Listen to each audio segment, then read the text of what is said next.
ಶ್ರೀಮಾತ್ರೇ ನಮಃ. ಕಾಮಾಖ್ಯ ಅಂಬಿಕೆಯೋட கருணா கடாட்சத்தோட தசமகா வித்யா சகிதமா காமாக்கியா தேவியின் தரிசனமானது பூர்த்தியாச்சு. 25 பேர் பரதேவதையின் கிருபை இருந்தால் மாத்திரம்தான் இந்த க்ஷேத்திரத்திற்கு வர முடியும், இங்கே வந்து அம்பாளை தரிசனமும் பண்ண முடியும் அப்படிங்கிறது எத்தனையோ பேர் வாயிலாக கேட்டதான ஒரு உண்மை அது. அப்பேற்பட்ட அற்புதமான ஒரு க்ஷேத்திரம் அது. சாக்ஷாத் பரமேஸ்வர பத்னியா காமேஸ்வரியா உற்சவ விக்கிரகம் பார்த்தோம் அப்படின்னா காமேஸ்வரியா மூர்த்தி ரூபத்தில் இருப்பா. மூலஸ்தானத்திலே மகாயோனி ஸ்வரூபத்திலே சாக்ஷாத் பரதேவதையானவள் மகாயோனி பீட்டத்தினுடைய மத்தியத்திலே விளங்கக்கூடியவளா ஜெகன்மாதாவானவள் விளங்குறா.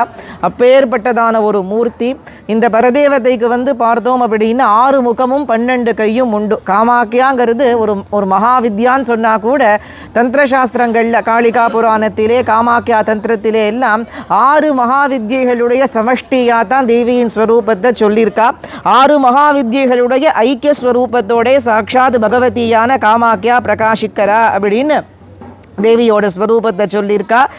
சுக்லம் மாஹேஸ்வரி வக்திரம் காமாக்கியா ரக்தமுச்சியதே திரிபுரா பீத சங்காஷா சாரதா ஹரிதாததா கிருஷ்ணம் காமேஸ்வரி வக்திரம் சண்டாயாக சித்திரமிஷ்யதே அப்படின்னு 6 முகம் பரதேவதைக்கு, 5 முகம் மேலே வந்து ஆகாசத்தை பார்க்கும்படியாக ஒரு முகமானது விளங்குறது. ஷட் முகத்தோடே கூட்ட ஷடாம்நாய நாயிகையா பகவதியான காமாக்கியா பிரகாசிக்கிறா அப்படிங்கிறத நமக்கு விசேஷமாக சொல்லியிருக்கா.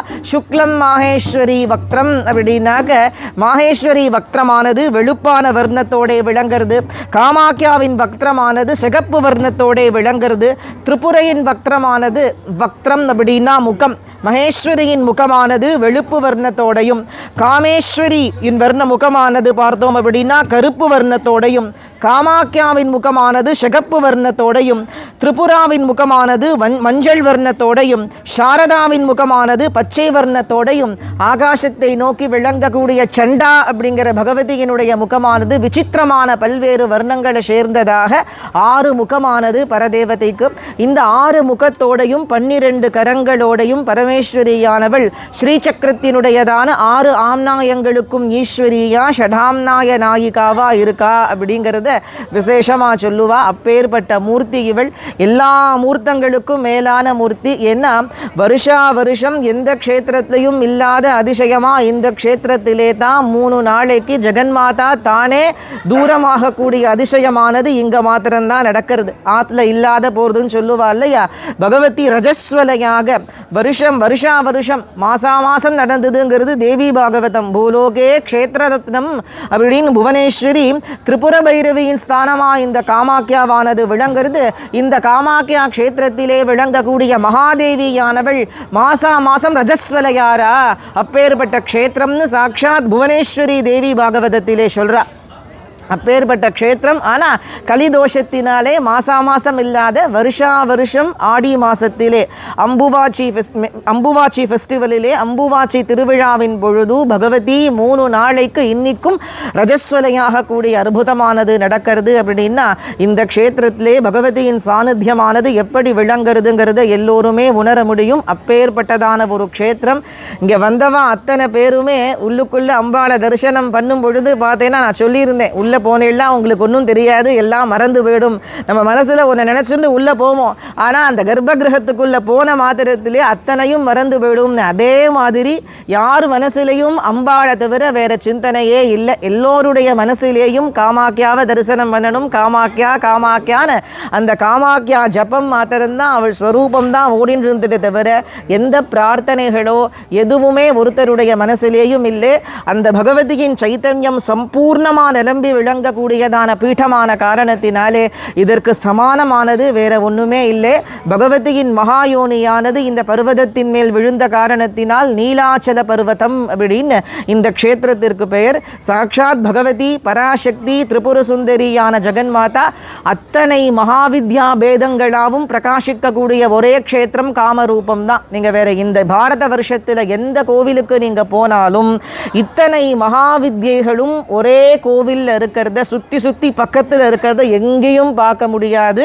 இந்த நீலாச்சல பர்வதத்திலே மாத்திரம்தான் காளி, தாரா, சுந்தரி, புவனேஷி, பைரவி, சின்னமஸ்தா, தூமா, பகளா, மாதங்கி, கமலாங்கர 10 மகாவித்யைகளும் இந்த பர்வதத்தில் இருக்கா. லலிதா மகா திரிபுர சுந்தரியா காமாக்கியா மாதங்கி கமலாவோட கர்ப்பகிரகத்தில் 3 அம்பாள் சுத்தி 7 அம்பாள் விசேஷமான வைபவத்தோட இந்த பர்வதத்தில் இருக்கா. இந்த பர்வதத்திலே விளங்குற காற்று நம்ம மேலே பட்டாலே அந்த க்ஷணம் பரியந்தம் பண்ண பாபங்கள் அழிஞ்சு போகிறது. இந்த பர்வதத்திலே விளங்கக்கூடிய ஒவ்வொரு மண்ணுமே தேவியினுடைய சைத்தன்யத்தை சொல்லக்கூடிய ஒவ்வொரு மண் துகளும் தேவியின் சைத்தன்யத்தை சொல்லக்கூடிய அற்புதமான ஒரு க்ஷேத்திரம் அது. இதனுடைய மகிமையை சொல்ல முடியாது. நீலாச்சல பர்வதத்திலே கோவில்லேன்னு கிடையாது. இந்த பர்வதத்தில் எங்கே இருந்தாலும் எந்த மந்திரத்தை ஜபிச்சாலும் அந்த மந்திரம் பூர்ண சித்தி அடைகிறது. எந்த பாராயணம் பண்ணினாலும் அது பூர்ண சித்தி அடைகிறது. சாட்சாத் நாராயணர் காமாக்கியாவை உபாசனை பண்ணியிருக்கார். பரமேஸ்வரன் இவளை உபாசனை பண்ணித்தான் பார்வதியை பத்னியா அடைஞ்சார். பரமேஸ்வரனுக்கு பார்வதி பத்னியா எப்படி வந்தான்? காமாக்கியா க்ஷேத்திரத்திலே காமாக்கியாவை உபாசனை பண்ணித்தான் காமாக்கியா சொல்றா பர்வதராஜனுக்கு புத்திரியா பார்வதியா பிறந்து உங்களை கல்யாணம் பண்ணிக்கிறேங்கிறா. இது மகாபாகவத புராணத்திலே உபபுராணத்திலே விளங்குற விஷயம். பரமேஸ்வரன் உபாசனை பண்ணியிருக்கார், பிரம்மா உபாசனை பண்ணியிருக்க, சமஸ்த தேவதைகளாலேயும் ஆராதிக்கப்பட்ட ஆதிசக்தி இந்த காமாக்கியா தான். அந்த காமாக்கியா தேவியின் தரிசனமானது பரதேவதையின் கிருப்பையோடு எந்த யோனியிலிருந்து அத்தனை லோகமும் சிருஷ்டியாச்சோ, பிரம்மாண்ட கோடிகள் உற்பத்தியாச்சோ, சமஸ்த தேவர்களும் ரிஷி கூட்டங்களும் பிரம்மாண்டங்களிலே விளங்கக்கூடிய அத்தனை பேர் உற்பத்தி ஆனாலோ அந்த சித்த யோனி பீட்டம், அந்த மகாயோனி பீட்டத்திலே பகவதியினுடைய தரிசனமானது பரதேவதையின் கிருப்பையினால் இங்கே அத்தனை பேருக்கும் கிடைச்சது. இதை பார்க்குறவாளுக்கும் அந்த காமாட்சியோட கிருபா கட்டாட்சம், காமாட்சி காமாக்கியா ஒன்று தான், காமாட்சின்னு தான் அவளுக்கு பெயர். அப்படி அவளுடைய கிருபா கட்டாட்சம் பரிபூர்ணமாக இருக்கணும் அப்படின்னு பிரார்த்தனை பண்ணிக்கிறேன். அடுத்தது நாளைக்கு ஜெயந்தி சக்தி பீட்டத்துக்கு போக போகிறோம். அது என்னென்னா அம்பாளுடைய தொடை விழுந்த இடம், மடி, அந்த மடி ஸ்தானம் அதுதான். அம்பாளுடைய மடி, தாயாரா மடியில் குழந்தைய உட்காத்தி வச்சுக்கிறாளே அந்த ஸ்தானத்திற்கு பீட்டங்களுக்கெல்லாம் ஆதி பீட்டமான ஜெயந்தி பீட்டத்துக்கு போக போகிறோம். பரதேவதையோட கிருபா கட்டாட்சம் எல்லோருக்கும் பூர்ணமாக இருக்கிறதுக்கு பிரார்த்தனை செய்துக்கிறோம். ஸ்ரீமாத்ரே நமஹ. காமாட்சி சரணம். காமாட்சி காமாட்சி.